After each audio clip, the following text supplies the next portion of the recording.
Salut tout le monde, ici Laurence de L'Eau-Laine et bienvenue à un nouvel épisode de mon podcast Tricot.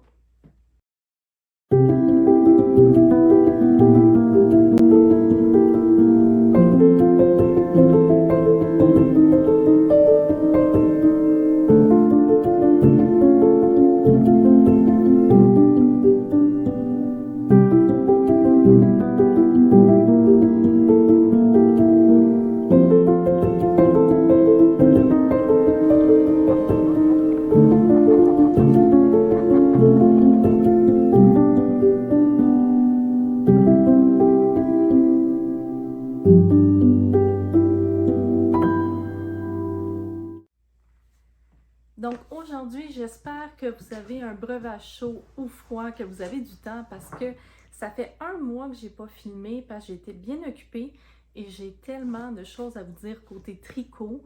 Si jamais, dans le fond, je vais tout mettre les timestamps sur YouTube, donc vous pouvez sauter les parties qui vous intéressent pas.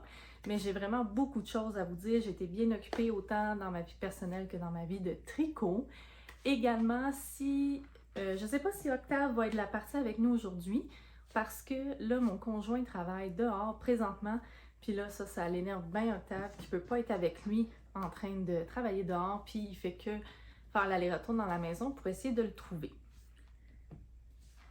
Donc, je me présente, mon nom c'est Laurence. Ça va faire à peu près 1 an que je tricote déjà.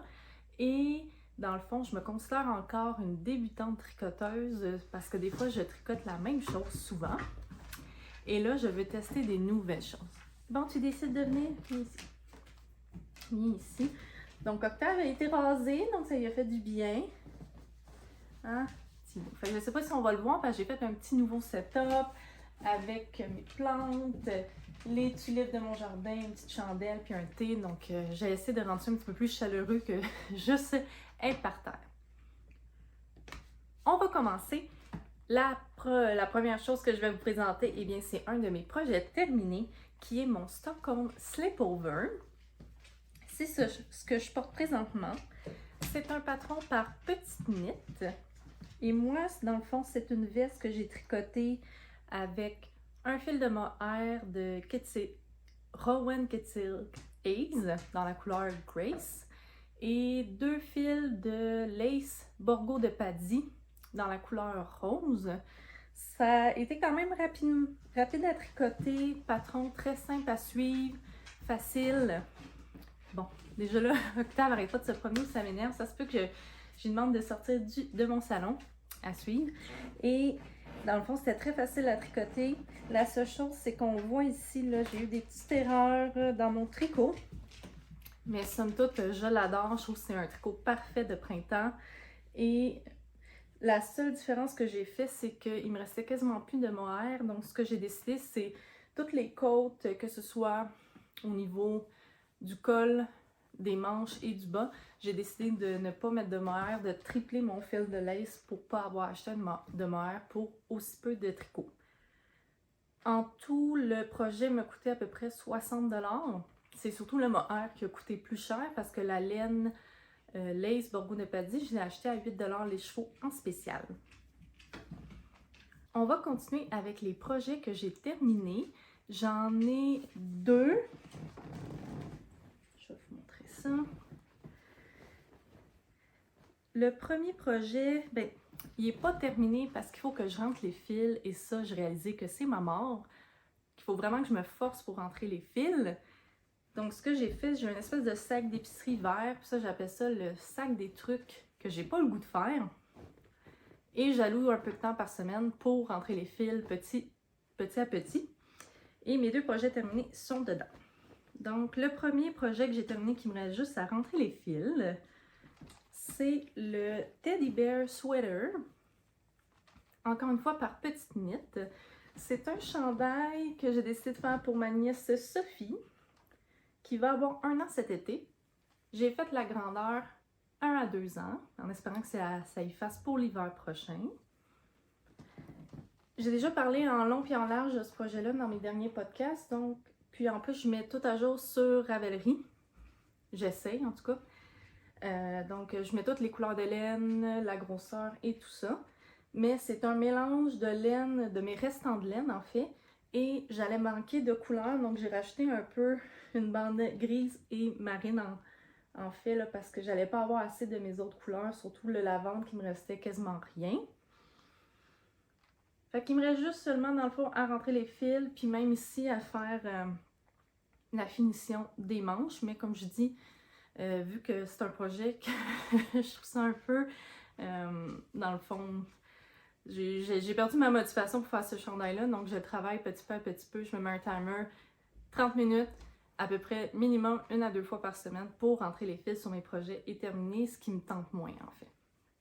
Pour le chandail de ma nièce Sophie, j'ai utilisé à peu près 170 grammes de laine de mémoire et j'ai fait à peu près une moyenne des coûts de la laine et ça m'a coûté 60 $. Donc ça c'est mon premier projet terminé. Il reste juste à rentrer les fils. Voilà.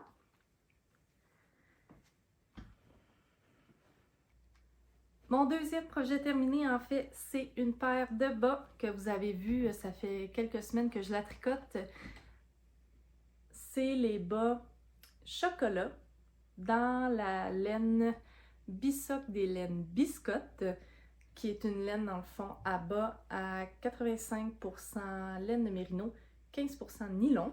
C'est une paire de bas, c'est ma première paire de bas que je termine pour moi, alors que j'en ai tricoté beaucoup pour faire des cadeaux.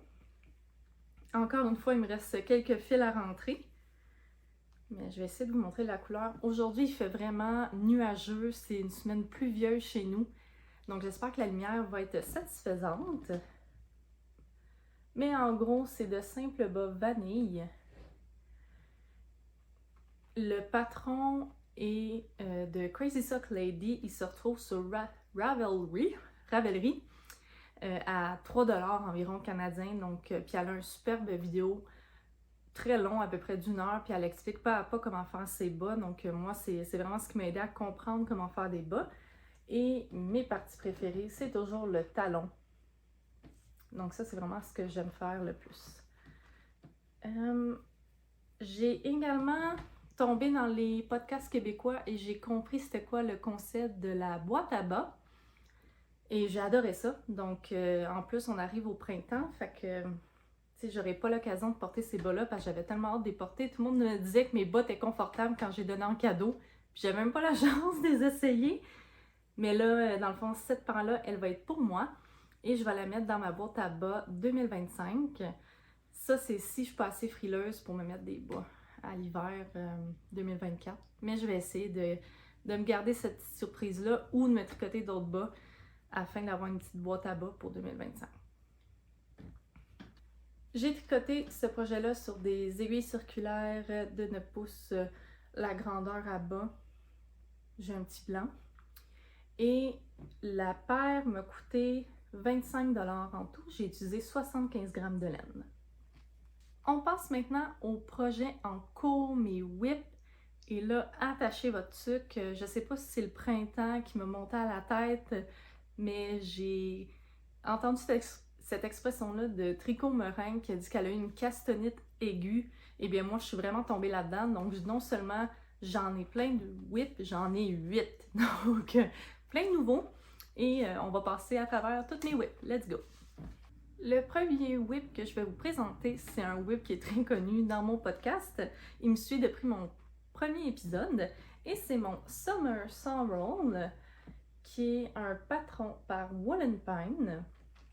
Je l'ai quasiment terminé. Dans le fond, il me reste juste les manches à finir avec les côtes, puis rentrer les fils et ça va être terminé. Donc, je vais essayer fort pour le prochain podcast de le terminer pour pouvoir le porter parce que je le trouve tout simplement magnifique. C'est un patron qui se construit de haut en bas et il y a un beau petit motif ici qu'on fait en motif de feuillage et très facile à faire avec une belle finition high cord pour l'encolure. La seule chose, moi j'ai fait la taille 39, puis je trouve que soit mon high cord est trop, l'encolure est très large. Dans le fond, moi ça me dérange pas tant que ça, mais dans le fond, sûrement que mes ma brassière, là, elle va paraître un peu, c'est pas quelque chose qui me dérange en tant que tel, mais c'est à penser si jamais vous faites ce patron-là. J'imagine qu'on peut faire un petit peu moins de mailles ou peut-être mettre un petit élastique pour le resserrer.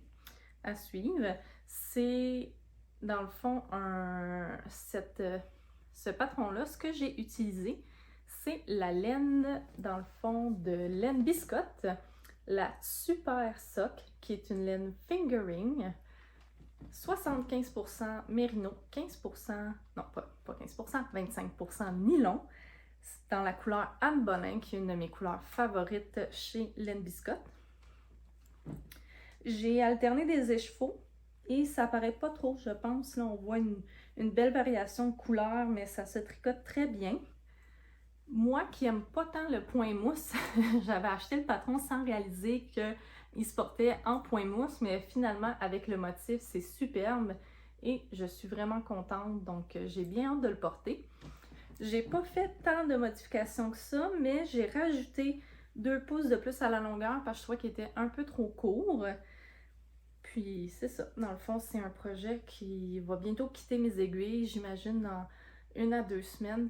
Parce que là, tout ce que je fais, c'est tricoter un peu un whip, tricoter un peu l'autre whip. Fait que je fais une petite rotation, c'est complètement chaotique. Mon conjoint me regarde puis il comprend pas comment je fonctionne dans ma tête, mais pour moi, c'est vraiment ça qui me motive. Puis je tricote, on dirait, un nouveau projet à chaque jour.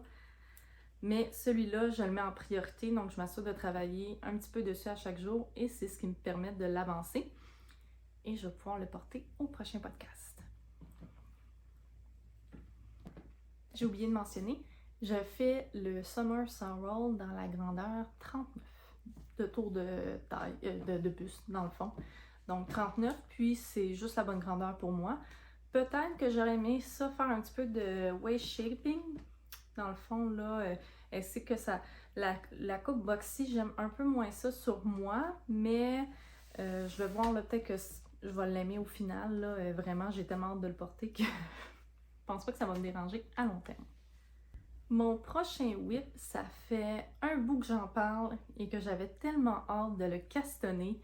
C'est les bas melon d'eau. J'en avais parlé, je pense, la dernière fois, comment j'aimais la laine. Puis là, oups, il s'est passé un petit... Il y a quelque chose qui a collé dans ma laine. Aïe, aïe, aïe. Ok, je vais essayer de le décoller. Qu'est-ce qui s'est passé là? Ok, on est correct. Donc, je tricote une paire de bas vanille pour un de mes meilleurs amis et qui a choisi la laine melon d'eau. Quand j'ai présenté, il aime bien ça, les couleurs un peu funky. Et j'ai dit, veux-tu une paire de bas? Il m'a dit oui. J'ai présenté 2 couleurs chez les laines biscottes que j'étais sûre qu'elle allait aimer et il a vraiment flashé sur la laine melon d'eau. Et je ne peux pas le blâmer. Regardez-moi ça, comment c'est magnifique. Vraiment, je peux pas croire que j'aime autant une laine, mais les couleurs, là, je trouve ça tellement beau avec les rayures. Je suis vraiment jalouse. Ça se peut que moi-même, je décide de m'acheter un écheveau de cette laine-là pour me faire des bas pour moi, tellement je les adore. Encore une fois, cette laine-là vient de chez les laines biscottes, la couleur melon d'eau dans la laine Bisoc, qui est 85% mérino, 15% nylon. C'est un modèle, le même modèle que je fais d'habitude, le bas vanille par Crazy Sock Lady, dans la grandeur 9. Donc ça, vraiment, là, c'est aussi une de mes priorités parce que mon ami fêtait sa fête en avril. Je voulais lui donner en avril, c'est censé être les bas que je tricotais pour le mois d'avril et aujourd'hui, on est le 1er mai, donc je suis un peu en retard, mais ça va tellement vite, j'adore tellement les tricoter, donc je suis pas mal certaine qu'au prochain podcast, ça devrait être terminé également. Puis je voulais également vous montrer, là, j'ai essayé de rouler ma balle... comme, je ne me rappelle plus la marque, là, mais il y a une designeuse qui roule ses balles d'une certaine façon. Je voulais faire pareil, faire le même concept. C'est pas aussi beau que comment elle le fait, mais ça me permet de voir les couleurs, là, puis j'ai adoré ça. Mon prochain whip, c'est le Weekender Light par Andrea Maury. Je le fais dans une laine fingering, la laine ananas, par Entre Sœurs Hélène. C'est une commande que j'ai faite. C'était un lot qui était en vente en spécial et il n'y avait pas de couleur dessus. Je vais vous montrer la laine. Dans le fond, c'est comme une laine rose pâle avec plein de petits spécones.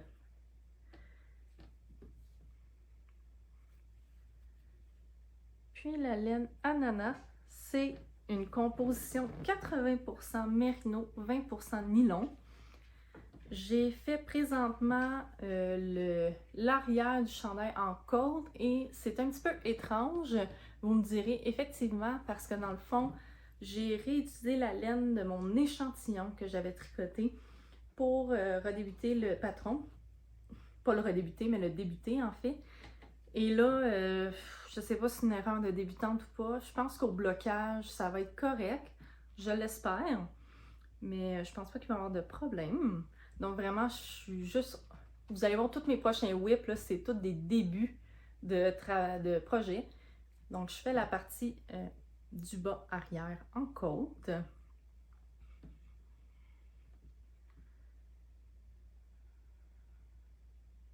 Je fais la grandeur 1 du Weekender Light, donc j'ai hâte de voir si je vais être capable de le finir.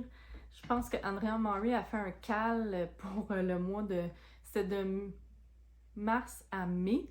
C'est clair que j'aurais jamais le temps de finir avec toutes les whips que j'ai son chandail. Elle faisait un cal, mais moi dans le fond, j'en avais profité pour acheter son patron en spécial quand elle l'avait annoncé. J'aimerais bien ça l'avoir terminé avant la saison prochaine, sûrement. J'aurais aimé ça le porter, mais je pense que je vais le finir puis il va faire déjà trop chaud. Mais c'est pas grave. J'ai réalisé dans le fond que moi, tu sais, des fois on dit qu'il y a deux catégories de tricoteuses ou de tricoteurs en fait. Ceux qui aiment les produits finis et ceux qui aiment le processus. Et bien moi, j'adore porter mes produits finis. Dans le fond, je tricote pour pouvoir avoir des vêtements faits main. J'essaie de remplacer ma garde-robe par des vêtements faits main le plus possible. C'est vraiment quelque chose qui est important pour moi, mais le processus de tricoter, c'est très relaxant, méditatif pour moi. J'en ai besoin un peu à chaque jour. Donc que ça prenne la nuit des temps avant d'avoir un chandail, ça me dérange pas. Donc je pense que je suis un petit peu des deux, mais surtout le processus, c'est vraiment quelque chose qui est important pour moi. Et même si ça prend du temps, je sais qu'au final, mon chandail s'en vient, même si ça prend plusieurs mois, voire années avant de l'avoir. Mon prochain whip, c'est un châle. C'est le Venus Châle par Louise Robert. Vous me direz, je suis vraiment une fan des laines biscottes. Oui, mais vous allez voir que je commence à intégrer un peu de laine de d'autres teinturiers québécois. Là, j'ai eu les laines biscottes, j'ai eu Entre Sœurs Hélène. Mes prochains whips, ça va être de maille en bas et j'ai beaucoup adoré les laines de masculin singulier et simple sorcière. Donc, une fois que je vais avoir diminué un peu mon stage de laine, c'est vers eux que je vais faire mes prochaines commandes. Mais là, je suis vraiment contente parce que j'ai décidé de m'inscrire à un cal, le Venus Châle. Puis, une chance que ce cal-là n'a pas de date, j'allais dire date d'expiration, mais une date de fin. Parce qu'avec toutes les whips que je me tape en fingering ces temps-ci, je verrai pas le bout, je pense. Mais quand j'ai vu le châle, il y a une idée qui m'est venue dans la tête et j'avais le goût de me faire un châle dans des couleurs qui sont pas vraiment mes couleurs habituelles. J'avais envie, je peux pas dire que c'est comme vintage, mais j'ai décidé de prendre des couleurs. Le rouge, par exemple, ça, c'est une couleur que j'adore puis je vais tricoter toujours. Le châle se fait en laine Merica, qui est une laine 100% élevée de mouton aux États-Unis, Rambouillet, puis elle est comme filée aux États-Unis, donc ça vient pas, ça reste en Amérique dans le fond. Et c'est une laine qui est non superwash, elle est très douce. Vraiment, là, moi j'avais peur avec la laine non traitée, mais je l'aime beaucoup. Et les couleurs que j'ai choisies, on a Cherry Pie. J'ai dit les laines biscottes, mais c'est la compagnie, mais c'est la collection Patrick Knits. Cherry Pie, dans le fond, quand je l'ai acheté, le rouge était vraiment vif. Puis c'était recommandé de prélaver les chevaux, ce que j'ai fait. Une chance parce qu'il a quand même détendu. Je l'ai lavé 2 fois dans mon lavabo. Je vais vous mettre une petite vidéo que la première fois que je l'ai lavé puis je l'ai laissé tremper. Vous m'excuserez, mon lavabo qui date de la construction de la maison des années 70, j'imagine, et qu'on va changer éventuellement, mais c'est un vieux évier, je dirais en porcelaine ou en émail blanc, qui a du vécu.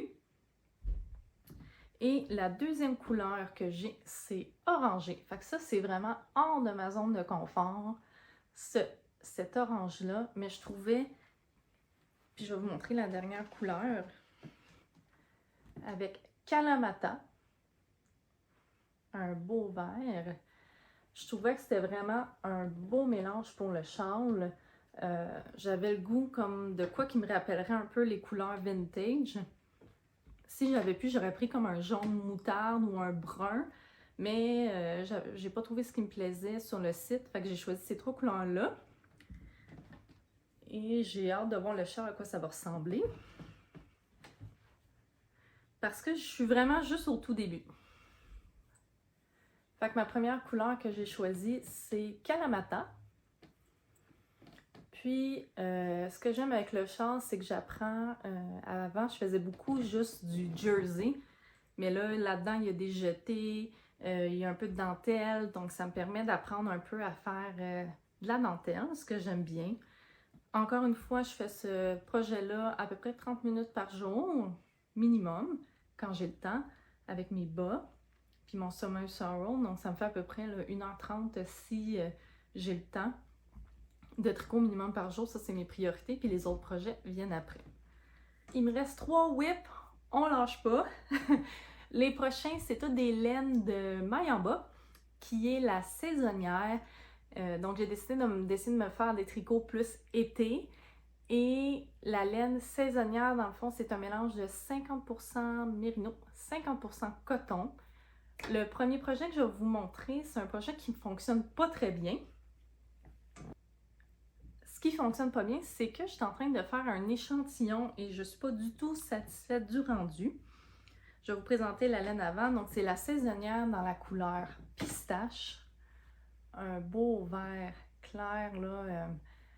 Absolument, je suis pas attirée vers le vert, mais là, on dirait que j'avais vraiment envie de couleur pastel. Puis quand j'ai vu pistache, ça me fait penser à la crème glacée à la pistache. Puis, il fallait que je saute dessus. Ce que je désire me tricoter.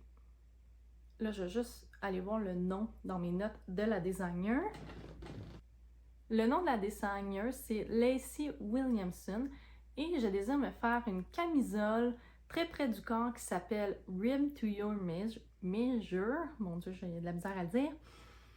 Qui est en fait une camisole en côte 2-2 qu'on peut ajuster la longueur selon notre convenance. Le seul problème que j'ai, c'est, là vous allez voir mon échantillon, je l'ai manqué. Je me suis trompée à un moment donné, mais c'est pas grave. Donc, c'est un échantillon à date que j'ai fait, ça ressemble à n'importe quoi, là. Ça ressemble à ça ici. Ce que j'aime pas, c'est qu'il est très... Je suis sûre qu'on peut voir ma face à travers, là. Dans le fond, c'est une camisole qui est censée être vraiment proche du corps, qui épouse les formes du corps, mais là, moi, ça me tente pas de faire un show. Puis qu'on voit tout à travers parce que j'aurais voulu la porter quand je fais par exemple mon yoga ou je m'entraîne. Je peux faire ça chez nous, mais on s'entend, je peux pas sortir en public si quand ça s'étire, bien ça dévoile tout ce qu'il y a en dessous. Je sais pas si ça va s'arranger au blocage, je sais pas s'il faut que je descende d'une taille d'aiguille parce que là j'utilise les aiguilles recommandées au patron. Ça fait, je pense parce qu'au début je l'avais tricoté sans faire d'échantillon, avec des aiguilles à bas, puis j'avais pris une taille plus grande de buste, de tour de taille, de tour de buste.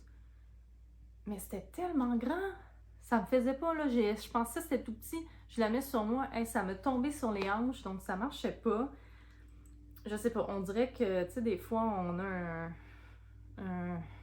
une malédiction avec certains patrons, mais là, cette camisole-là, Rib to Your Measure, c'est ma malédiction en ce moment.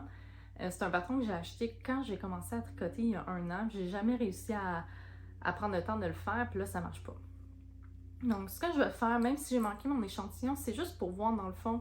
Je vais le continuer à peu près sur 1 cm, 1 ou 2 cm. Je vais le bloquer Vu qu'il y a du coton dedans, si encore là je suis pas satisfaite, je vais essayer de le mettre à la sécheuse juste un tout petit peu pour voir si ça va pas resserrer les mailles.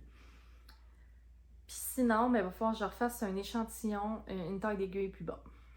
Mais bon, là, c'est parce que toutes mes aiguilles, toutes mes câbles sont pris tellement j'ai de whip. Et le prochain whip que je vais vous mentionner, ben c'est la même grandeur d'aiguille qu'il faudrait que j'utilise si je descends celui-là d'une aiguille. Oh, je sais pas quoi faire. Ça se peut que ce projet-là se transforme parce que j'ai acheté, Camille Descoteaux faisait une vente sur ses patrons, une vente anniversaire. J'en ai acheté une, j'allais dire un mot inadéquat, j'en ai acheté beaucoup. Et j'ai acheté le Velen. Et ça, je pense, là, ça dit que c'est plus pour des tricoteuses intermédiaires avancées. Je me dis, je vais le faire l'an prochain, mais ça se peut finalement que c'est lui que je décide de faire avec la couleur pistache. Si jamais j'ai le goût de sacrer au bout de mes bras cet échantillon. Mon avant-dernier whip que j'ai présentement, il est au tout début. Il n'y a absolument rien de tricoté. Donc, je vais vous montrer l'échantillon. Mais je veux faire le Lotus Fingering par Sarah Blow Design dans la saisonnière, mais cette fois-ci couleur pivoine, qui est une laine de Mayamba Fingering.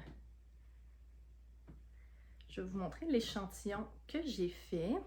Je ne sais pas si on va pouvoir voir toutes les belles couleurs de l'échantillon, mais yep. Il est à l'envers? Dans le fond, là, ce que j'adore de Mayamba, c'est qu'il y a des subtiles variations de couleurs dans sa ligne teinte. Puis ça, vraiment, ça m'interpelle beaucoup. Je trouve ça magnifique. Fait que ça, c'est la couleur pivoine, qui est ma fleur préférée.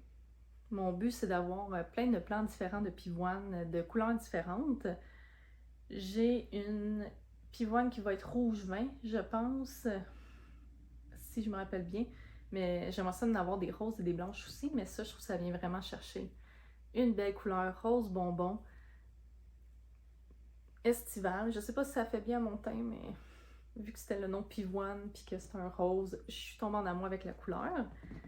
Ce que j'ai fait jusqu'à présent, eh bien, tout mêlé. J'ai commencé, dans le fond, j'étais en train de faire le cou. Hein, dans le fond, là, vraiment, là, c'est un bébé whip que je suis juste au début et je suis en train de faire les côtes du début. Laissez-moi regarder mes notes pour la grandeur. La grandeur que je désire faire, c'est médium. Puis là, vu que je suis au début, puis que j'aime moins les coupes boxy un peu, ça se peut que là, je m'essaie avec celui-là de faire du waist shaping, c'est-à-dire diminuer les mailles au niveau de ma taille, puis après ça, les mettre un petit peu plus, remettre les mailles pour que ça fasse vraiment un petit peu comme une forme, en anglais on dit hourglass. Donc je vais essayer ça parce que je trouve qu'avec les coupes boxy, moi j'ai déjà une taille qui est très carrée. En fond, j'ai pas de taille du tout. J'essaie de créer l'illusion que j'en ai une. Donc, parce que vraiment, mon buste, c'est de la même taille que mes hanches quasiment. Puis ma taille, ben, elle ne s'amixe pas. I don't care, c'est pas grave. Mais j'aime moins le look boxy sur moi. Donc, si je peux essayer de faire des petits changements, je vais en profiter. C'est la magie de créer ses propres vêtements. Donc, ouais, j'ai bien hâte de voir là Excusez, je suis fatiguée puis je t'ai soufflé en même temps, ce qui n'est pas un bon mix. Le décolletage, j'ai hâte de voir à quoi ça va ressembler au fur et à mesure que je le tricote. Le dernier whip, et non le moindre, c'est une camisole que j'ai décidé de me tricoter par My Favorite Things Knitwear. C'est la camisole numéro 9 et je me la tricote encore une fois de la saisonnière par Mayamba. Cette fois-ci dans la couleur lavande. Donc je vous montre mon échantillon que j'ai fait présentement. Encore une fois, couleur superbe avec des variations là. Vraiment là, je suis en amour. Je vais vous montrer le cake. Fait que ça, c'est la couleur lavande. Et je change pas dans mes thèmes. Je suis vraiment au tout début Baby Whip. Je vais essayer de vous montrer avant que ça tombe. Ça ressemble à rien! Oh my god! Ça ressemble à rien. Donc, j'ai fait ce que j'imagine est une bretelle de la camisole. Et je suis en train de créer la deuxième. Donc, c'est vraiment tout petit. Mais c'est une belle camisole minimaliste, passe-partout dans la garde-robe. J'ai décidé de la faire pour une version été, mais j'aimerais beaucoup en avoir une pour la version hiver également. Je suis vraiment au tout début, je travaille là-dessus. C'est ça, comme je dis, là, moi j'alterne mes whips à coup de 30 minutes, mais je m'assure, comme je dis, c'est la façon la plus chaotique au monde de travailler. Je fais plus jamais ça. Mais ce que je fais, c'est que j'ai toute une liste de mes whips en ordre, incluant les tâches qui ne me tentent pas de faire, donc mettre mon ravellerie à jour, rentrer mes fils. Donc ça me fait à peu près 8 à 9 listes, là. Fait que là, j'ai ma liste. Puis, dans le fond, quand je me réserve souvent 1 à 2 heures, plus, 1 à 2 heures le matin pour tricoter si j'ai le temps. Plus le soir, si j'ai le temps. Là, ces temps-ci, je travaille pas beaucoup, donc j'ai quand même le temps de tricoter. Et dans le fond, je fais des blocs de 30 minutes. Puis, je fais 30 minutes, un tricot. Je passe à l'autre, puis je fais vraiment une rotation. Si vraiment il y a un trou qui me tente plus qu'un autre, je vais continuer. Mais moi, je sais pas, mon chum me regarde, puis il est découragé. Moi, dans ma tête, ça fonctionne. Ça me fait penser un peu à la whip parade de Julie des Dompteuses de fil, qui a beaucoup de whip en même temps. Clairement, moi, je suis pas une monoprojet, alors que mon conjoint serait un gars monoprojet s'il désire tricoter. Je suis bien là-dedans, mais tu sais, c'est parce qu'à un moment donné, il faut que mes projets avancent et finissent. Fait que quand je vais avoir terminé un de mes projets, mais j'en rajoute pas un autre. Fait qu'à un moment donné, je devrais finir par finir tout ce que je suis en train de faire avant de castonner de nouveaux projets. Maintenant, ce que je vais parler, avant, je parlais un peu de mes nouvelles acquisitions de laine, mais il va toujours m'avoir des nouvelles acquisitions de laine, puis je trouve ça long de montrer un peu chaque écheveau, parce que de toute façon, quand j'achète de la laine, c'est tout le temps avec un projet en tête. Donc, si j'achète une quantité de chandail, absolument, je sais c'est pour quel chandail que je veux la tricoter, et ça va arriver éventuellement dans mes projets en cours puis mes projets terminés. Donc, ce que j'ai décidé de faire, c'est une petite section qui s'appelle budget laineux. Dans le fond, mon but, c'est... Et là, j'ai vraiment pas réussi en 2024, là, à moins que je sois vraiment en feu puis je tricote tout ça, mais mon but, c'est d'essayer d'arriver à un budget zéro. C'est-à-dire qu'il y a autant de laine, il y a autant d'écheveaux de laine qui rentrent, qui sortent tricotés en projet terminé. Par exemple, si j'achète un écheveau de 100 grammes, bien, idéalement, je voudrais avoir un produit terminé qui soit de 100 grammes qui sorte avant d'acheter un autre écheveau. C'est un vœu pieux que je ne réussis pas, évidemment. Donc, présentement, avant que je présente ce podcast, mon budget laineux, j'étais à plus 4010 grammes. Fait que ça va mal, mais bon, tu sais, c'est pas grave, là. C'est juste parce que je veux pas faire de la consommation, dans le fond. Le problème, c'est pas l'achat de laine, c'est que je la tricote pas assez vite, donc il faut que je me modère là-dessus parce que mon conjoint est découragé de ma Yarn Cave qui est en train de s'installer tranquillement pas vite dans ma chambre d'invité. Fait que là, il faut vraiment que je diminue ça si je veux acheter d'autres laines. Avant ce podcast, 4010 grammes, avec les projets terminés que je vous ai présentés, j'en suis à 3500 grammes. Fait que c'est pas si pire. J'ai beaucoup acheté, dans le fond, le Cal, Charles Vénus, ça a rajouté 300 grammes, des choses comme ça. Ma commande de maille en bas, ça a rajouté 1 kg. Fait qu'il faut vraiment que je tricote des choses avant de racheter d'autres laines. Ce qui m'amène au prochain sujet. Pourquoi je surveille mon budget laineux puis j'aimerais ça le diminuer. Puis tu sais, je suis pas vraiment... pas que je suis nounoune, là, mais quand je dis c'est un vœu pieux, là, tous les projets que j'ai en ce moment, c'est de la fingering. Ça va prendre une éternité à tricoter, une éternité à sortir. Fait que mon budget laineux, ça va prendre du temps avant que ça diminue. Mais ce que j'aimerais beaucoup, c'est aller au festival Twist et au festival La Petite Laine. Puis c'est sûr que je vais faire des razzias de laine, je me connais. Donc il faut vraiment que mon budget laineux diminue un peu parce qu'après ça, c'est sûr que je vais le ramener vraiment haut. mais je vais essayer maintenant d'acheter de la laine en magasin que je peux voir, que je peux toucher, que je peux choisir les couleurs. Et également, là, aller dans des festivals, comme ça me permet de faire beaucoup d'achats, mais que je peux encourager des teinturiers québécois, que je peux encourager les arts de la laine. Ça, c'est important pour moi. Fait que c'était ça pour mon budget laineux. Maintenant, ce que je vais parler, ça va aller très vite, mais c'est mon Yanniversary. Le 26 avril, c'était mon Yanniversary, ce qui fait que je me suis gâtée. Peut-être que vous l'avez remarqué pendant que je te montrais mes nouveaux cakes de laine. Je me suis acheté, attendez, je vais aller vous chercher ça.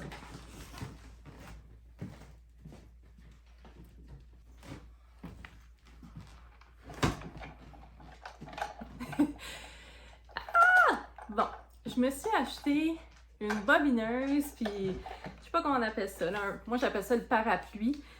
Le dévidoir, c'est ça? Je sais pas. En tout cas, je me suis acheté pour mon Yanniversary une bobineuse. Et ça pour créer des cakes, parce qu'avant, j'enroulais toutes mes pelotes à la main. C'était long, comme un écheveau de fingering. Ça peut me prendre 30 minutes, 40 minutes même.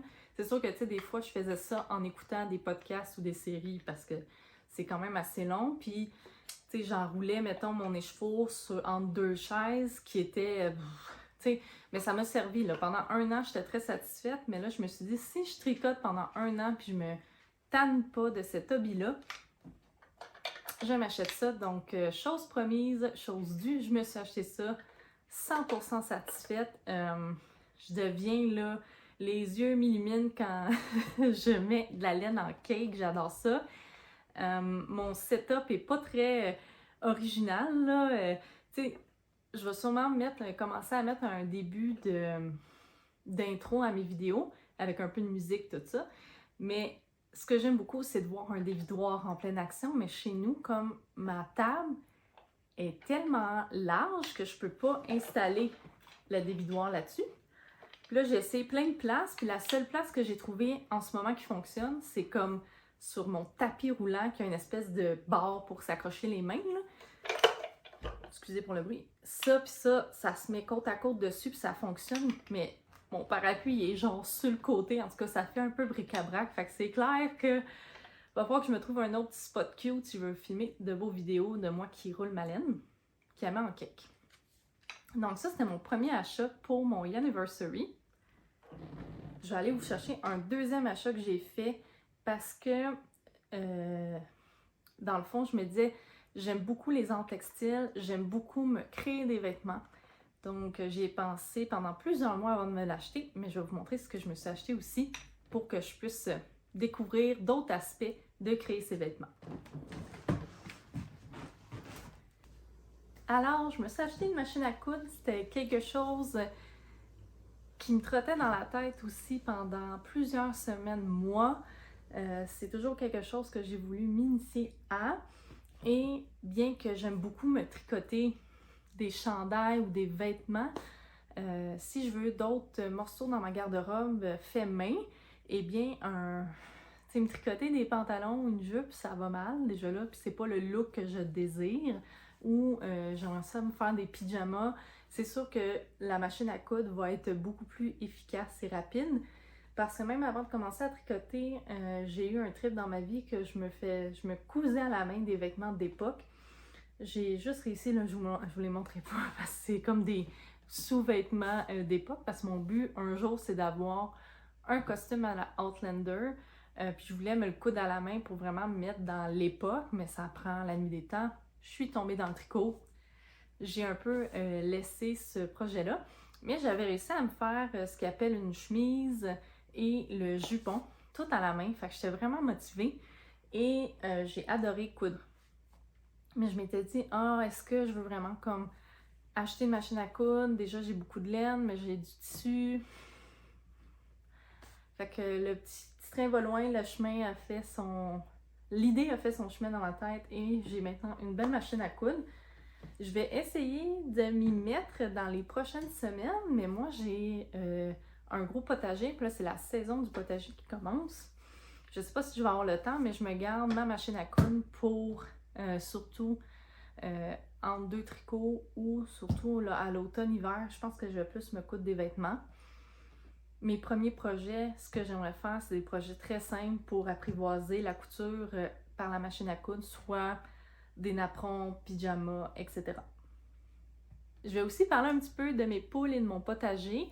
Je vais avoir une petite section, je pense, jardin à chaque podcast parce que ça fait partie de ma vie.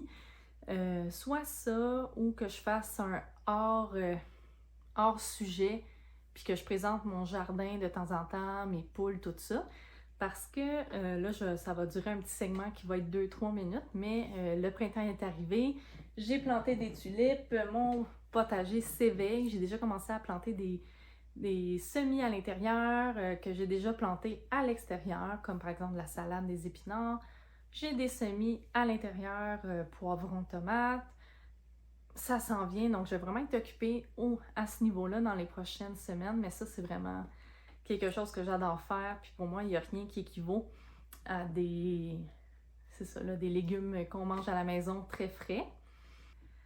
Et mes poules, je vais en parler un peu parce que j'avais mis ça sous silence parce que je me disais, ça va être long, les gens ne voudront pas en entendre parler, ça les intéressera pas, puis c'est comme pas dramatique, mais c'est triste. Mais moi, j'ai des poules chez moi, j'en avais 5, puis malheureusement, j'en ai perdu 2 dans un intervalle très rapproché cette année, un peu avant le printemps. Puis ça m'a fait de quoi, là, je veux dire, c'est quand même si c'est juste des poules à 15$ qu'on me dit, moi, c'est des animaux, puis je veille à leur bien-être, c'est important pour moi, je les adore, chacune dans leur nom, leur personnalité. J'en prends soin à chaque jour, je les aime bien gros. Donc, j'ai perdu... Puis toutes mes poules ont un nom qui est par rapport à des plantes ou des fleurs. Donc, les 5 poules que j'avais Rose, Pissenlit, Sativa, Lys et Pivoine. Et malheureusement, Sativa, qui est le nom de la poule, c'est mon conjoint qui l'a choisi. Lys, c'est ma meilleure amie. Ben, les 2 sont mortes rapidement, là. Tu sais, c'est plate, mais il y en a une que j'ai amenée au vétérinaire au mois de novembre, puis on s'y attendait, elle avait une tumeur inopérable. Mais elle a quand même toffé plusieurs mois avec sa tumeur, puis Sativa, mais ça a été très soudain. J'ai essayé de la soigner, là, mais elle a tellement dépéri vite que malheureusement, ça arrive. Les poules, ça n'a pas une espérance de vie super longue. Mais j'ai dit à mon copain, tu sais, ça me fait de quoi, puis surtout que les poules, ça pond beaucoup les 2 premières années, mais après ça, ça commence à diminuer la production d'œufs. C'est sûr que moi, je ne garde pas mes poules juste pour la production d'œufs, là, je les trouve, c'est des composteuses à plumes, des composteurs sur pattes à plumes, magnifiques. Elles me font rire, donc moi, c'est sûr que je les garde pas juste pour la production d'œufs, puis si une poule ne pond plus, elle a sa place chez nous, puis elle va rester jusqu'à sa mort. Mais là, je trouvais ça plate, puis je me suis dit, j'aimerais ça m'en acheter d'autres. Donc, j'ai acheté 3 nouvelles poules. Une poule noire que c'est rendu ma favorite. Je la trouve tellement belle, puis elle est fine, elle me suit partout, elle est curieuse, elle aime se faire flatter. Et j'ai acheté 2 poules blanches, mais qui pondent des œufs bleus, ce qui est vraiment spécial. Mais au début, il y a plein de gens qui sont surpris quand je leur dis j'ai des poules qui pondent des œufs bleus. Mais dans la nature, comme on l'oublie un peu parfois, mais il y a plusieurs espèces dans la nature d'oiseaux qui pondent des œufs bleus. Donc c'est pas nouveau, mais nous, on n'est juste pas habitués à ça. Mais les œufs, je vais vous insérer un petit vidéo là quelque part, mais ça fait vraiment des œufs bleus clairs. À l'intérieur, c'est comme un œuf normal, donc c'est seulement la coquille qui change de couleur. Donc, je suis rendue maintenant avec 6 poules. J'en aurai pas d'autres. 6, c'est assez. Je les aime. Ils ont chacune leur nom. Donc, les 3 nouvelles poules, leur nom, c'est Dahlia pour la poule noire. Et on a Marguerite et Violette pour les 2 blanches. Mesdames et messieurs, mon podcast numéro 3 se termine enfin avec mes nombreux whips et mon blabla. Si jamais vous avez... vous appréciez ce que je fais, que vous avez écouté mon vidéo jusqu'à la fin, eh bien merci du fond du cœur. En ce moment, je suis à 30 abonnés. Merci à mes 30 abonnés. Si jamais vous voulez avoir plus de vidéos de mes aventures, mes folies, mon potager, mes expériences en tricot, voir ma progression en tant que tricoteuse, ben n'hésitez pas. Mettez un pouce, abonnez-vous, mettez un commentaire en dessous. Vous n'êtes pas obligé, mais c'est toujours bien apprécié. Également, vous pouvez me retrouver sur Ravelry Lolaine. Instagram, je suis un petit peu moins présente ces temps-ci. J'essaie de diminuer mes médias sociaux, mais quand même Lolaine. Et si vous êtes rendu jusqu'ici, félicitations. J'espère que vous avez pu avancer sur vos projets tricot et ou crochet ou autres. Je vous embrasse, je vous souhaite un bon début de printemps et je vous dis à la prochaine!